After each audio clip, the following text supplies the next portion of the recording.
Öncelikle hepinize iyi günler diliyorum. Aslında oturumun çerçevesi çizmediği için daha genel konuşuyoruz.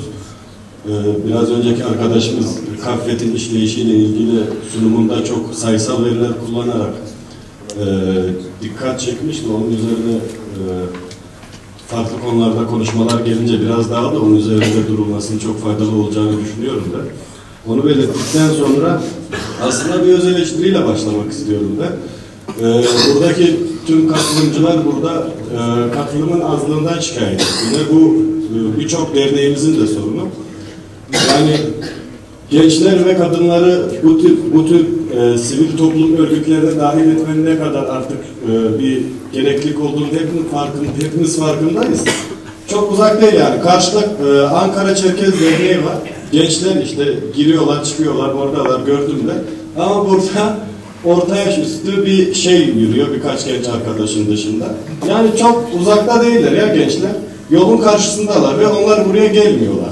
Yani bu çok ciddi bir sorun. Yani yolun karşısındalar ve buraya gelmiyorlar. Burada ne dinliyorlar, ne bir fikir ileriye sürüyorlar, ne bir sorunlarını dile getiriyorlar. Bunu kesinlikle bu öz eleştiriyi yapmamız lazım. Ben biraz heyecanlandım konuşurken. Sıra bakmayın. Suyunuz da varmış ama.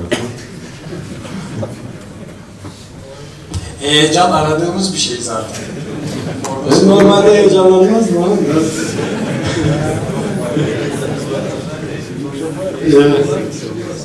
Evet, duraklamaları isteyeceğim ben.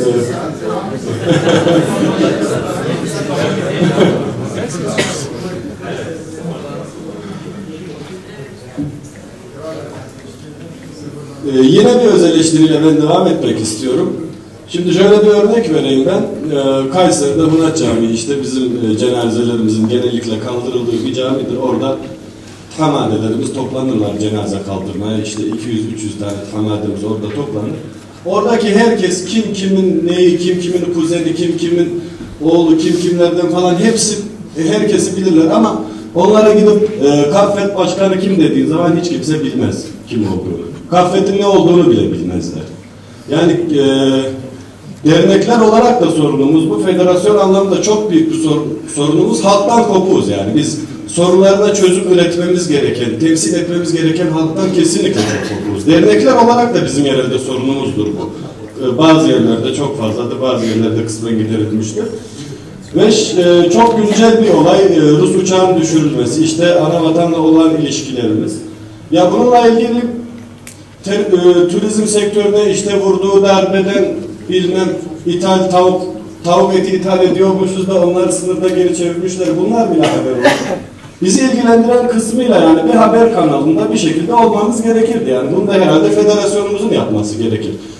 Bakın arkadaşlar bu sorundan muzdarip olan sadece işte turizmciler, otel sahipleri falan değil. Kültürel anlamda bizim zorla kurmaya çalıştığımız köprüler bir uçağın düşürülmesiyle yıkılma aşamasına geldi ve çok büyük zorluklar çekeceğiz gibi bir şey olmasa bile yani bir televizyon kanalı olmasa bile bir ulusal gazetede haberi olmadı bunun yani bunu yapacak kurumun bu kanalları zorlayacak kurumun da herhalde Kaffet'tir yani yoksa bir takım bunlar yapılmadığı zaman bir takım çevrelerde kendi üzerlerine vazife ediliyorlar sonra işte tartışmalar büyüyor. O onun işidir, bu bunun işi değildir falan gibisinde. Heyecanlandığım için özür diliyorum hepinizden.